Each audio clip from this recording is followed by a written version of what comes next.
ഇതാ ഇത്രയും അധികം സാധനമുണ്ട് നമ്മൾ ഫ്ലിപ്കാർട്ടിൽ നിന്ന് വാങ്ങിയത്. ഫസ്റ്റ് വൺ ഞാൻ പൊട്ടിക്കാൻ വേണ്ടി പോകും.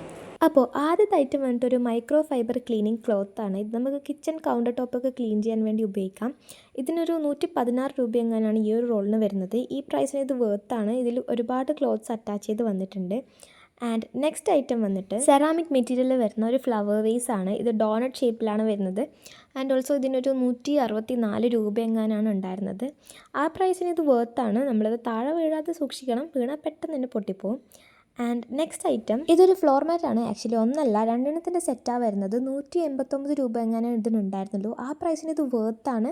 ബാക്കിൽ ഗ്രിപ്പൊക്കെ ഉണ്ട്, സോ വഴുതി പോവില്ല. നല്ല മെറ്റീരിയൽ ക്വാളിറ്റിയാണ്. നെക്സ്റ്റ് ഐറ്റം ഞാനൊരു ബുദ്ധൻ്റെ ഒരു ഷോപ്പ് പീസ് വാങ്ങിയിട്ടുണ്ടായിരുന്നു. പക്ഷേ അതിൻ്റെ quality was very bad. So അത് റിട്ടേൺ ചെയ്യേണ്ടി വന്നു. അതിൻ്റെ പെയിൻറ്റൊക്കെ ഇളകിപ്പോയിട്ടുണ്ടായിരുന്നു.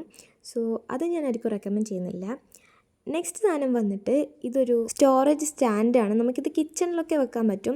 നമ്മുടെ കിച്ചണിലുള്ള കറി പൗഡേഴ്സും മറ്റൊക്കെ ഇട്ട് വെക്കാൻ പറ്റിയൊരു സാധനം. പക്ഷേ ഇത് സൈസ് കുറച്ച് ചെറുതായി പോയതുകൊണ്ട് റിട്ടേൺ ചെയ്യേണ്ടി വന്നു. പക്ഷേ ക്വാളിറ്റി വാസ് അടിപൊളി. അടുത്തൊരു 5 സീറ്റർ സോഫ കവറാണ്. ഇത് ക്വാളിറ്റി വാസ് അടിപൊളിയായിരുന്നു. 600 രൂപയാണ് ഉണ്ടായിരുന്നത്. പക്ഷേ വീട്ടിലെ സോഫയ്ക്ക് ഇത് മാച്ച് ആവാത്തതുകൊണ്ട് റിട്ടേൺ ചെയ്യേണ്ടി വന്നു. പ്രോഡക്ട്സിൻ്റെ ലിങ്ക് എല്ലാം ഡിസ്ക്രിപ്ഷനിൽ കൊടുക്കാം. ബൈ.